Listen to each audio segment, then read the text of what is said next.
I've been thinking recently about Christmas and about the people involved in the birth of Jesus and how they're examples of how we can trust God even in circumstances that we don't understand. So let's unpack a few of these. First, you've got Mary. She is a young teenager and she is being told by an angel that, hey, Mary, you're not married, you've never been with a guy, but you're gonna have a baby and that baby is going to be the Son of God. Mind-blowing. But I love her response because in Luke 1, she says, I'm the Lord's servant. May everything you have said about me come true. Even though it may not make sense, she's going to obey willingly because she trusts God. And then you've got Joseph.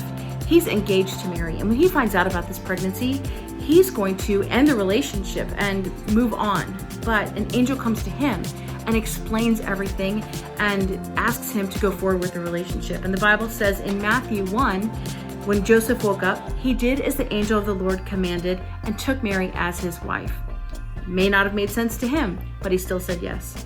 And then after Jesus is born, a bunch of angels show up to some shepherds in the middle of a field. And these shepherds are just out there doing their job, watching the sheep.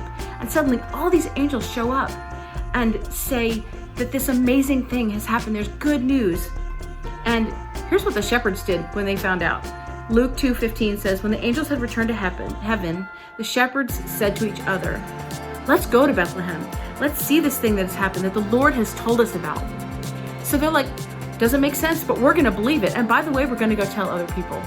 So this Christmas, my encouragement for you, and something that I'm challenging myself with, is to watch for how God is going to show up in unexpected ways and maybe ask us to trust him to do something that is maybe outside our comfort zone or doesn't make sense. Because he's always faithful and he always shows up when we're willing to be obedient.